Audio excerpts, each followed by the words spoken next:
హోర్మూజ్ను తెరవండ్రా బాబు అంటుండు ట్రంప్. హోర్మూజ్ జలసంధి ఇరాన్ ఆధీనంలో ఉన్నది. ఆ ఇరాన్ ఆధీనంలో ఉన్న హోర్మూజ్ జలసంధిని తెరవకుండా అమెరికా అండ్ ఇజ్రాయెల్ అండ్ మిగతా వీళ్ళ శత్రు దేశాలకు సంబంధించిన వాళ్ళకి ఒక్క ట్యాంకర్ కూడా బయటికి పోకుండా చమురు ట్యాంకర్లు ఆపేసినారు. ఆ హోర్మూజ్ జలసంధి గుండానే వెళ్ళాలి ప్రతి చమురు ట్యాంకర్. గల్ఫ్ నుంచి ఇరాన్ నుంచి వెళ్ళేటువంటి అన్నీ దాని నుంచే పోవాలి. కానీ ఇరాన్ అక్కడ అడ్డుకుంటున్నది. ఏవైతే కొంత వాళ్ళకి న్యూట్రల్గా ఉన్న మిత్ర దేశాలు ఉన్నాయో వాటికి మాత్రమే కొంత సహకరించి కొంత ట్యాక్స్ వసూలు చేసి పంపిస్తున్నది. మన దేశానికి చెందిన ఒక 3-4 నౌకల్ని పంపించింది. అట్లా చాలా స్ట్రక్ అయిపోయినాయి. సో అయితే ఇప్పుడు ఆ హోర్మూజ్ జలసంధిని తెరవకపోవడం వల్ల ఏమవుతుందంటే మొత్తం ప్రపంచ దేశాలని అతలాకుతలం అవుతున్నాయి. మన దేశంలో కూడా ఎన్నో రంగాల మీద ఎఫెక్ట్ పడుతున్నది. మెడిసిన్, ఔషధ రంగం మీద ఎఫెక్ట్ పడుతున్నది అండ్ రియల్ ఎస్టేట్ రంగం మీద ఎఫెక్ట్ పడుతున్నది. ఎందుకంటే ఆ రియల్ ఎస్టేట్ రంగానికి సంబంధించిన పెయింట్స్ కానీ టైల్స్ కానీ ఇవన్నీ తయారు చేయడానికి అందులో వాడే ముడిసరుకు, ఔషధాల్లో వాడే ముడిసరుకు ఇవన్నీ కూడా బయట నుంచి మనం ఇంపోర్ట్ చేసుకుంటాం. కొన్ని చమురు నుంచి ఉత్పత్తి పదార్థాలు అవన్నీ కూడా. సో అవన్నీ అందుబాటులో లేకుండా పోయినాయి. దాని కాస్ట్ పెరిగింది. ఆటోమేటిక్గా అన్ని రంగాల మీద ఎఫెక్ట్ పడ్డది. నిర్మాణ రంగం మీద చాలా తీవ్రమైన ఎఫెక్ట్ పడుతున్నది. సో దీంతో ట్రంప్ బూతులు అట నిన్న తీవ్ర అసహనంతో ట్రంప్ బూతులు ఏమంటుండు? హోర్మూజ్ను కాదు నరకానికి గేట్లు తెరుస్తాం. ట్రంప్ హెచ్చరికలు, మతి తప్పిన మూర్ఖపు వ్యాఖ్యలు. పైలట్ రెస్క్యూకి వచ్చిన 2 C-130 విమానాలు, 2 బ్లాక్ హాక్ హెలికాప్టర్లు కూల్చేశామని ట్రంప్ ప్రకటించిండు. మరో 2 MQ-9 డ్రోన్లు ధ్వంసం చేశాం. Rescue operation fail. అమెరికా ఇజ్రాయెళ్లకు పెద్ద సర్ప్రైజ్ ఇస్తాం. ఇరాన్, ఇజ్రాయెల్పై విరుచుకుపడ్డ ఇరాన్ డ్రోన్ల ఫ్యాక్టరీ ధ్వంసం. ఇజ్రాయెల్ మీద ఇరాన్ విరుచుకుపడి అక్కడున్న డ్రోన్ల ఫ్యాక్టరీని ధ్వంసం చేసిందట. సో ఇరాన్ ఎక్కడ తగ్గట్లేదు. వాళ్ళు ఆ దేశంలో కనీసం ఈ యుద్ధం ఎందుకు చేస్తున్నారు, దేశంలో ఇబ్బంది అవుతుందన్న నిరసనలు కూడా లేవు. అంత ఒక్క తాటి మీద దేశం అంతా కలిసి చాలా ప్లాన్డ్గా చాలా తెలివిగా అటాక్ చేస్తున్నది అమెరికా మీద, ఇజ్రాయెల్ మీద. సో ఇజ్రాయెల్ మీద అటాక్ చేసినది అమెరికా మీద చేయలేకపోతున్నది, కానీ వాళ్ళ స్థావరాలున్న ఈ గల్ఫ్ దేశాల మీద అటాక్ చేయడం స్టార్ట్ చేసింది. ఇగో వెంటనే జలసంధిని తెరవకపోతే నరకంలో జీవించాల్సి వస్తుంది. మంగళవారం ఇరాన్లో bridge day, power plant day అన్నీ పేల్చేస్తాం. చమురును స్వాధీనం చేసుకుంటాం. తాజాగా టెహ్రాన్ పైన భారీ దాడి చేశాం. కొందరు ఇరాన్ అధికారుల చర్చలు సోమవారానికి ఒప్పందం కుదిరే అవకాశం. ఇరాన్లో తిరుగుబాటుదారులకు ఆయుధాలు పంపించాం, కానీ మధ్యలోనే కుర్దులు తీసేసుకున్నట్టున్నారు ట్రంప్. అంటే ఇరాన్లో ఏదైతే తిరుగుబాటు వర్గం ఉంటుందో వాళ్ళకి డబ్బులు పంపించినాం, ఆయుధాలు పంపించినాం, కానీ మళ్ళీ వాళ్ళతోనే కాంప్రమైజ్ అయినట్టున్నారు ఏదో తీసుకొని అని ట్రంప్ అంటున్నాడు. మా కొంప ముంచుతున్న యుద్ధం ఎవరంటున్నారు? మాకు రావాల్సిన ఆయుధాలు ఇరాన్ మీద వాడుతున్నారు జెలెన్స్కీ అంటున్నాడు. మంటల్లో గల్ఫ్ దేశాలు. ఇరాన్ దాడులతో కువైట్ కకావికలం. బహ్రెయిన్, సౌదీ, యుఏఈలోని చమురు ఇంధన వ్యవస్థలపైన దాడులు. మా మౌలిక సదుపాయాలపై దాడులకు ప్రతీకారంగానే ఈ దాడి చేశామని ఇరాన్ రెవల్యూషనరీ గార్డ్స్ IRGC ప్రకటించింది. హోర్మూజ్ జలసంధి మూసివేత, తదనంతర పరిణామాలు, ఇరాన్ నుంచి వరుసగా ఎదురుదెబ్బల నేపథ్యంలో అమెరికా ప్రెసిడెంట్ ట్రంప్ నియంత్రణ కోల్పోయిండు. ఒప్పందానికి రావాలంటూ తాను పెట్టిన గడువు ముగుస్తున్న ఇరాన్ స్పందించకపోవడంతో సహనం కోల్పోయి బూతులు లంకించుకున్నారు. హోర్మూజ్ జలసంధిని తెరవండి యు బాస్టర్డ్స్ అంటున్నాడు. యు బాస్టర్డ్స్, లేకపోతే నరకంలో జీవించాల్సి వస్తుంది అని తీవ్ర స్థాయిలో హెచ్చరికలు జారీ చేస్తూ అసభ్య పదజాలంతో ట్రూత్ సోషల్లో పోస్ట్ పెట్టిండట. ఒప్పందం కోసం ఇరాన్కు పెట్టిన గడువు సోమవారంతో ముగుస్తుండడంతో మంగళవారం నుంచి విద్యుత్ కేంద్రాలు, వంతెనలపైన దాడులు చేస్తామన్నారు. మంగళవారం ఇరాన్లో power plant day, bridge day రెండూ ఒకేసారి జరుగుతాయట. ఎక్కడ? ఇరాన్లో. ఎన్నడూ లేనంత స్థాయిలో ఇది ఉంటుంది. వెంటనే జలసంధిని తెరవండి, లేకపోతే నరకంలో జీవించాల్సి వస్తుంది. చూస్తూ ఉండండి, అల్లాకు నా స్తోత్రం అని ట్రంప్ పేర్కొన్నాడట. ఇది యుద్ధంలో ఒక కీలక ఘట్టమని చెప్పారు. టెహ్రాన్లో తాము చేసిన భారీ దాడిలో చాలామంది ఇరాన్ సైనికాధికారులు మరణించారని ప్రకటించారు. ఇరాన్ కూల్చేసిన F-15E విమానం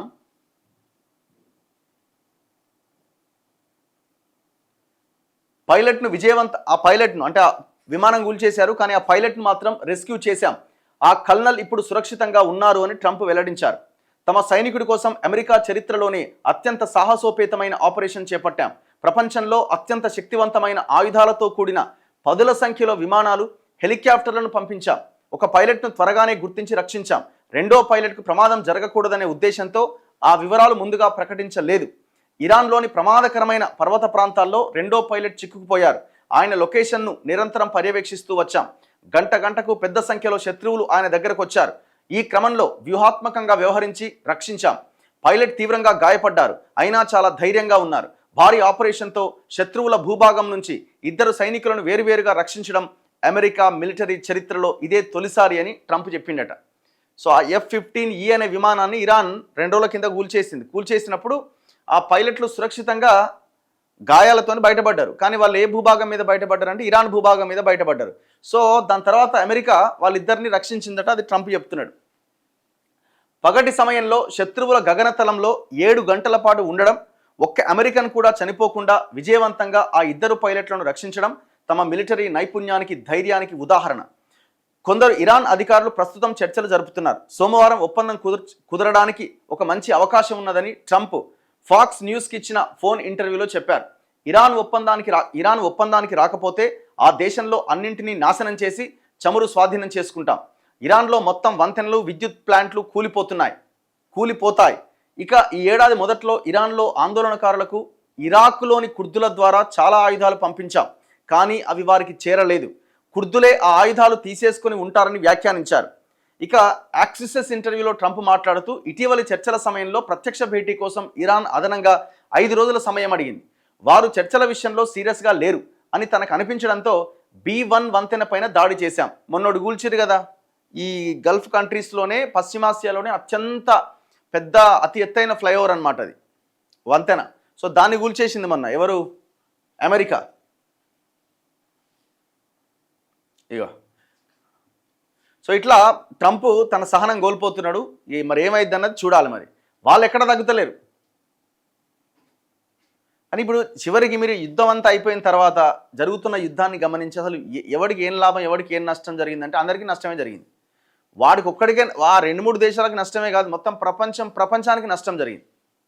ఏం మిగిలింది, సాధించింది ఏంది? ఇలా ట్రంప్ తన పంతాన్నైనా నెగ్గించుకోగలిగిండా? నథింగ్ కదా. చివరికి మొత్తం అంతా ఆగమాగం అయిపోయి దాదాపు 40 రోజుల నుంచి ఎన్ని రోగాలు చుట్టుముట్టినాయో, ఎంత బీపీ, ఎంత షుగర్, ఎంత వచ్చిందో కూడా మనం చెప్పలేం.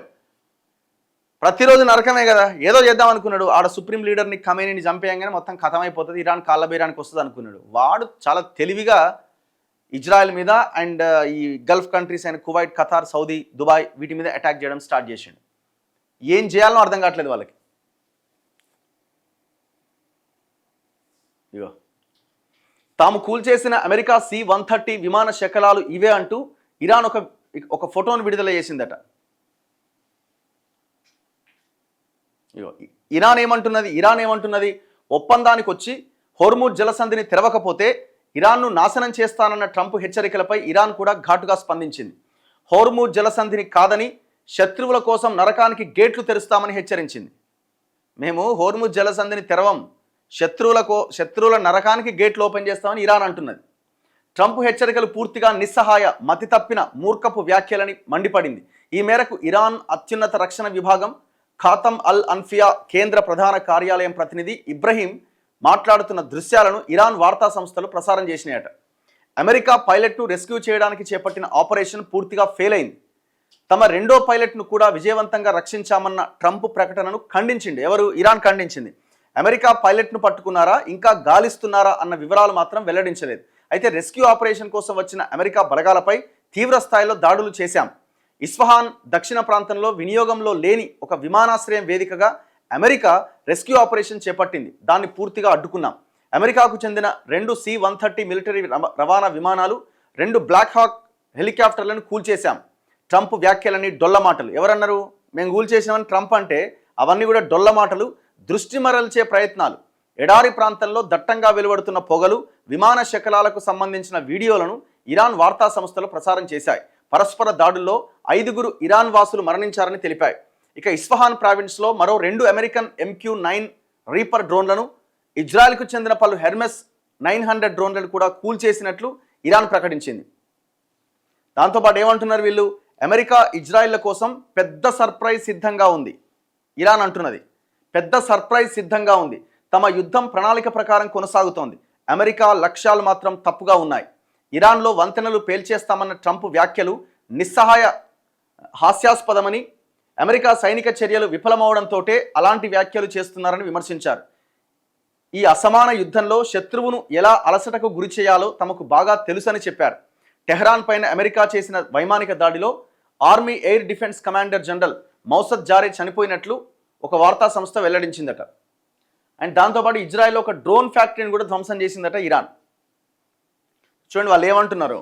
సో అవతలి శత్రువు అమెరికా, ఇజ్రాయెల్ వాళ్ళ శత్రువులు ఆ రెండు దేశాల యొక్క సహనాన్ని మేము ఎట్లా టెస్ట్ చేస్తున్నాం అన్నది మాకు తెలుసు, ఎంత ప్రణాళికాబద్ధంగా మేము యుద్ధం చేస్తున్నాం అన్నది అదే కనబడుతున్నది. అంటే ఈ అగ్రరాజ్యము, ఈ ప్రపంచంలోనే అసలు తిరుగులేనటువంటి అమెరికా ఒక చిన్న ఇరాన్ అనే దేశం మీద 40-50 రోజులుగా యుద్ధం చేస్తూ చివరికి ఎటు తేల్చుకోలేకపోతున్నది. ఆ పండ్ర నాయన యుద్ధం అనే కాడికి వచ్చింది. కనీసం వాళ్ళ అట్లా కూడా వాళ్ళు ఆ మాట వినకుండా యుద్ధాన్ని కొనసాగిస్తున్నారు. చూడండి, ట్రంప్ అమెరికాను నరకంగా మార్చిండు. గలీ బఫ్ఫట ఎవరైనా ఇరాన్ పార్లమెంట్ స్పీకర్. ఇజ్రాయెల్ ప్రధాని నెతన్యాహు ఆదేశాలు అమలు చేస్తూ ట్రంప్ మొత్తం పశ్చిమాసియా తగలబడ్డానికి కారణమవుతున్నారని మండిపడ్డారు. యుద్ధ నేరాలకు పాల్పడి పొందగలిగేది ఏమీ లేదు, తప్పు చేయవద్దని సూచించారు. ఇరాన్ ప్రజల హక్కులను గౌరవిస్తూ ఈ ప్రమాదకర యుద్ధాన్ని ముగించడమే ప్రస్తుతమున్న పరిష్కారమని స్పష్టం చేశారు. యుద్ధంలో ఇరాన్కు జరిగిన నష్టానికి శత్రు దేశాలు పరిహారం చెల్లించాల్సిందే అని, ఆ తర్వాతే హోర్ముజ్ జలసంధిని తెరుస్తామని ఇరాన్ అధ్యక్ష కార్యాలయం పేర్కొంది. వాళ్ళు యుద్ధం ఆప్తం కానీ మాకు నష్టపరిహారం, జరిగిన నష్టానికి నష్టపరిహారం కూడా ఇవ్వండి అని అడుగుతున్నారు వాళ్ళు. సో ఇట్లా ఈ యుద్ధం మరింత తీవ్ర రూపం దాల్చింది. ఏడిదాకా పోద్ది అన్నది ఇక మనం ఊహించని పరిస్థితి. ఇక మంటల్లో గల్ఫ్ దేశాలట. కువైట్, బహ్రెయిన్, యుఏఈలోని చమురు వ్యవస్థలపైన ఇరాన్ దాడి చేసింది. ఇరాన్ డ్రోన్ల దాడిలో స్వల్పంగా దెబ్బతిన్న Kuwait petroleum corporation headquarters భవనమట.